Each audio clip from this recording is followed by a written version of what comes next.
Every beginner in martial arts believes the same thing, that the techniques they've learned in the gym will protect them in a real street fight. But the moment real danger appears, the moment someone yells, grabs, rushes in, or swings wildly, they discover a brutal truth. The street doesn't care about your training. It doesn't care about your stance, your belt rank, or how many drills you've practiced. Because out there, everything changes: your breathing, your vision, your balance, your confidence, and even the way your body moves under fear. Before we go deeper, tell me something important in the comments. Which city are you watching from? Because how people fight, how they react, and the kind of danger you face can change dramatically depending on where you live. And stay with me until the end, because the most important lesson for any martial arts beginner, the one that truly separates street survival from gym confidence, is something almost no instructor talks about. But once you understand it, everything else starts to make sense.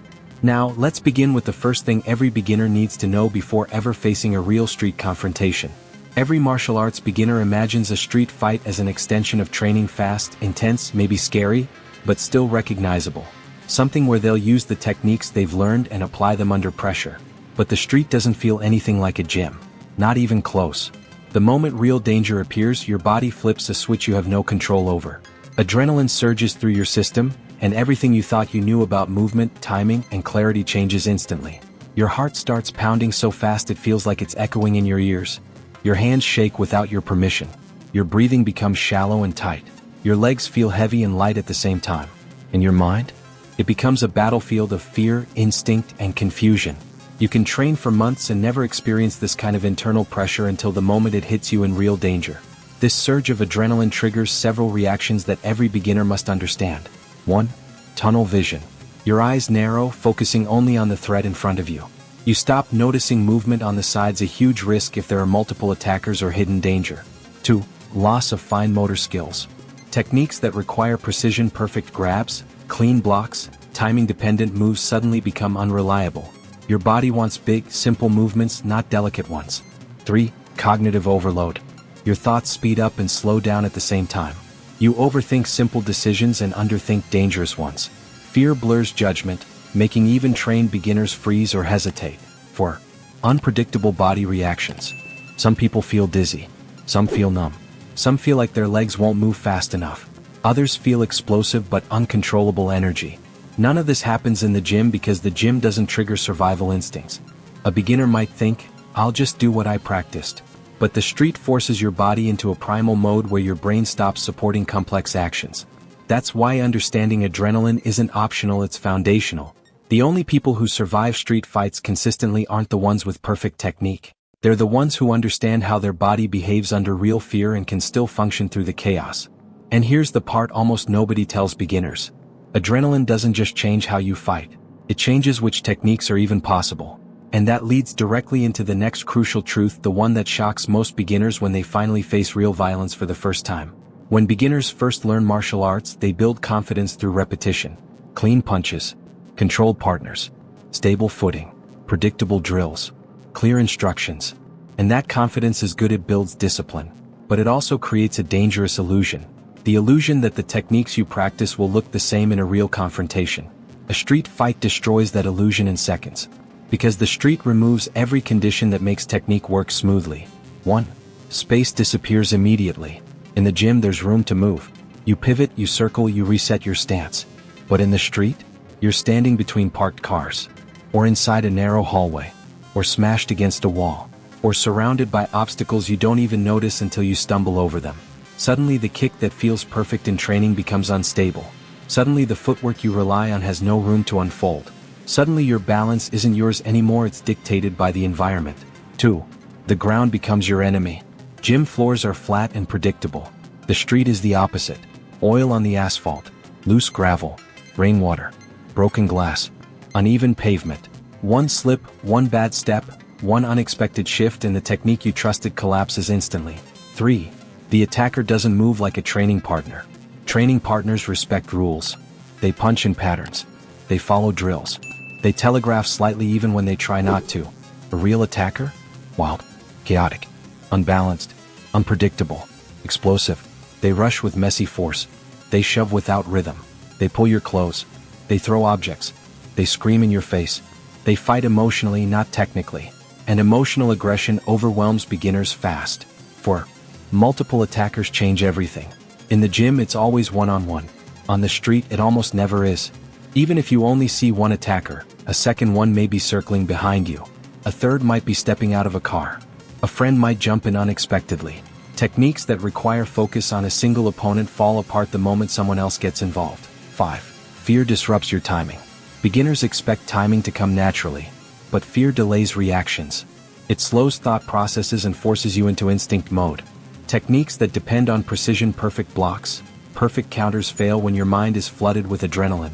This is why so many beginners freeze during their first real confrontation. Not because they lack courage, but because everything they relied on suddenly feels unreliable. The truth is, the street punishes complexity and rewards simplicity. And this realization leads directly to what beginners should be focusing on: the movements that actually work when the chaos hits. And that's exactly what we'll break down next. Once a beginner understands that most techniques collapse under real street pressure, the next question is obvious. So what actually works? And the answer is simpler than most people expect, almost disappointingly simple. The best street-ready moves aren't advanced, complicated, or beautiful. They're basic, direct, and completely instinctive. Because in real danger, your brain won't let you perform complicated choreography. It forces you into primal movements, big, gross motor actions that your body can execute even when your mind is overwhelmed. Here are the types of movements beginners should focus on if they want something that works when everything goes wrong. 1. Short, straight punches.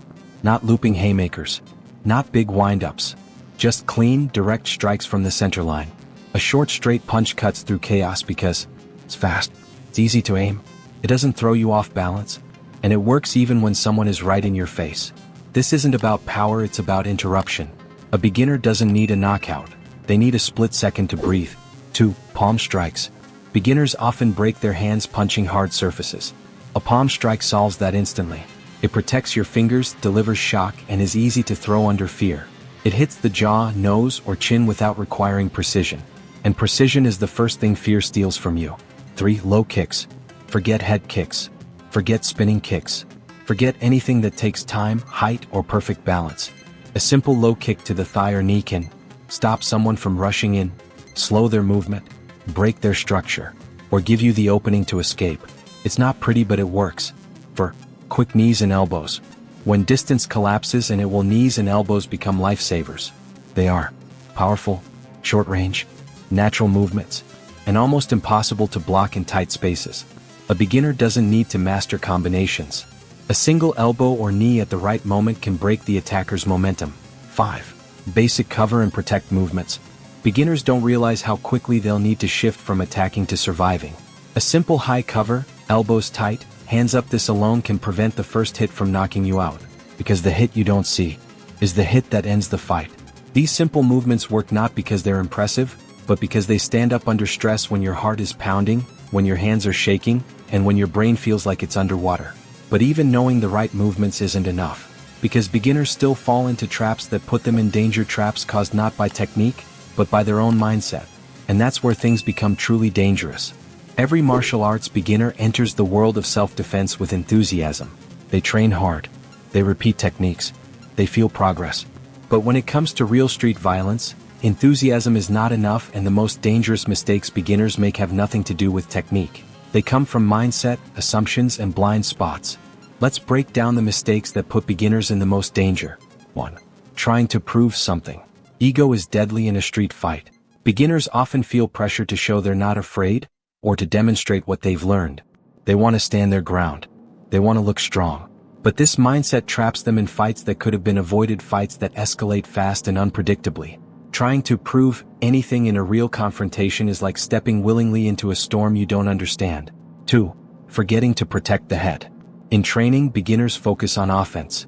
In the street, the first hit, the unexpected one, is usually what causes the most damage. Beginners often leave their chin exposed, drop their hands while punching, or forget to cover when overwhelmed. One clean hit to the jaw or temple can end the fight instantly. And the street doesn't give second chances. Keeping the head protected must become instinct, not strategy. 3. Ignoring the environment. Tadim, Kling, Academia, Espicosa, Ring, Sem Obstaculos. But the street? The street is full of hidden danger. Slippery ground, curbs, blast, walls, cars, corners, furniture, people you don't see coming. Beginners tunnel their attention on the attacker and forget the world around them, and that world trips them, traps them, and exposes them to more threats. Awareness is not optional. It's survival. 4. Underestimating weapons. Most beginners assume they're fighting someone like them. That's rarely true. A real attacker may pull a knife, swing a bottle, grab a rock, use a belt, or hide something sharp. Even a small weapon changes the entire scenario instantly. Beginners must assume the possibility of weapons always. 5. Staying too long in the fight. This is one of the biggest beginner mistakes. They think, if I'm training martial arts, I should finish the fight. But street fights are not won by finishing the other person. They're survived by escaping with minimal damage. Staying too long increases the chances of being grabbed, blindsided, stabbed, or outnumbered. Success isn't winning, it's leaving intact. These mistakes don't come from lack of skill. They come from lack of perspective. A beginner may know 50 techniques, but if they don't understand how to think in real danger, those techniques become useless. And that leads us into the most important part of this entire video, the lesson every beginner needs to hear, but almost no instructor teaches. After all the techniques, all the drills, and all the physical training, there's one lesson that every martial arts beginner must learn long before they ever face a real street confrontation. Street fighting isn't about winning. It's about surviving. And survival begins with mindset, not muscles, not speed, and not perfect technique. The greatest misunderstanding beginners have is believing that a street fight is just a rough version of sparring. But sparring has rules. It has boundaries. It has a referee. It has an end. The street has none of that. There's no one to stop the fight if you get hurt. No one to separate you if multiple attackers jump in. No one to stop the other person from going further than you ever would. No mats. No breathing space. No safety net. This is why the most important skill a beginner can develop isn't a strike, it's clarity under pressure. Clarity to recognize danger before it explodes. Clarity to stay calm when adrenaline floods your body. Clarity to know when to disengage. Clarity to admit that escape is smarter than ego. The beginner's real weapon is judgment. Not the punch. Not the kick. Not the combination. Judgment. Good judgment keeps you out of risky situations. Good judgment helps you de-escalate. Good judgment lets you walk away before violence becomes unavoidable. Good judgment tells you when fighting back is the only option. And even then, it tells you how to fight in a way that creates escape, not conflict. Beginners must understand one crucial idea. The fight you avoid is the only one you win with 100% certainty. That doesn't mean you run from everything. It means you recognize that surviving physically, legally, emotionally is the real victory. And when escape isn't possible, then the goal shifts. Not to dominate, not to punish, but to create distance, space, and opportunity to get out. This mindset transforms everything. It turns techniques into tools rather than solutions. It turns fear into awareness rather than paralysis. It turns chaos into something you can manage rather than drown in. Because the street rewards those who think clearly, not those who fight beautifully. At the end of the day, what every beginner needs to understand is simple. You don't survive a street fight because you know many techniques. You survive because you know when to act, how to stay calm, how to protect your head, how to create distance, and most importantly, when it's smarter not to fight at all. Strength matters. Technique matters. But mindset decides everything. And once this principle sinks in, once the beginner understands the true nature of street violence, they stop being vulnerable and start becoming someone extremely difficult to catch off guard. Real power isn't in the punch. Real power is in the choice.